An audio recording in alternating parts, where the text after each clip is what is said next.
Hi guys, it's Steph here, and today I'm going to be sharing with you what is on my November TBR. So I'm being ambitious this month because I do tend to average around 12 to 15 books or more a month. Gosh, what is wrong with this light? I am so sorry. Okay, so I'm going to try and average about 12 books. So I've picked not 12 books, but I've picked out the ones that I definitely want to get through, and then I can feel free to pick from my other TBR piles that I need to get through. I actually have a list of all of the books that I'm currently waiting to get through on my blog, so I'll pop a link to that down below if you're curious, and you can make recommendations about which ones you think I should read first. So the first two that I want to read this month are the Maleficent 7 and Armageddon Out of Here from the Skullduggery Pleasant series. So Maleficent 7 is the short story about Tanith Low from the series, and Armageddon Out of Here is the book of short stories. So there are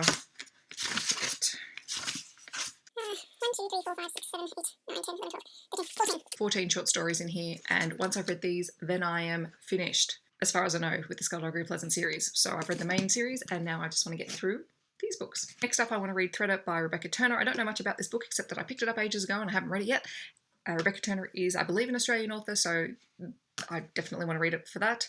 And it sounds like a whole world of people with mutations and abilities and all sorts of things, and I can't wait to read it and see what it's all about. Next up, I want to read Black Rock White City by A.S. Patrick, and this was the 2006 winner of the Miles Franklin Award, which I picked up when I went to the Melbourne Writers Festival.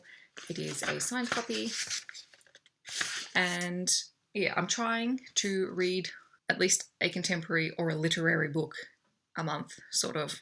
It's not really my genre. This one is set in Melbourne during summer. It's about refugees who were forced to flee Sarajevo and are now based in Melbourne, and they're living in the suburbs and sort of the unrest that there is. I'm really interested in seeing what this book is about. I'm pretty sure this is going to be quite confronting for me because I don't have personal experience with this, but that's why I want to read it. And the next book that I want to read is First Life by Gina Showalter.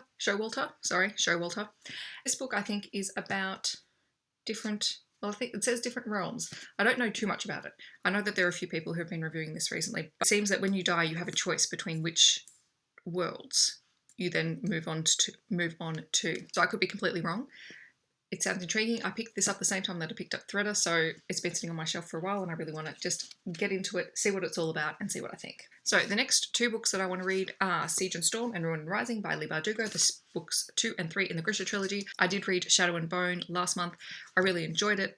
I am left wanting more, so I want to try and get through both of these, and then hopefully, if I have time, I'll read Crooked Kingdom, but I'm not going to pop it definitely on my TBR because I want to get through these two first, and then I'll see how I go. Continuing my month of finishing up series, sequels, etc., I want to read World After by Susan E., which is the second book in the Penguin and the End of Days trilogy. At least I think it's a trilogy. Series? I don't know. I think there are 3 books out.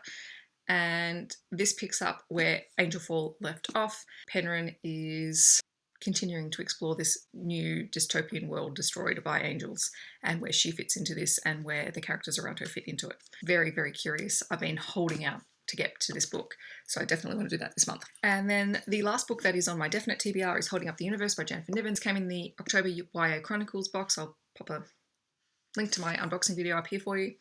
And this is another contemporary about a girl who's overweight and a star football player, and how their lives suddenly meet up and how they relate to one another and how people can change your life, apparently.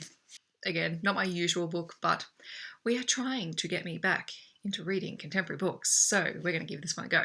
There's also a few other books that are coming out this month. I think Stephanie Meyer has a new book, The Chemist, coming out, which I'd be really curious to get my hands on and to read that as well. That's everything I have for my October TBR. Okay. What do you think? Can I do it? I think I can. In the comments, don't forget to let me know what you are reading this month, or your most anticipated book that you are planning to read this month. I'd love to know. And if you have any comments or questions, feel free to ask them. I hope that wherever you are in the world, you're having a wonderful day, and I'll catch you guys in my next video. Thanks for watching.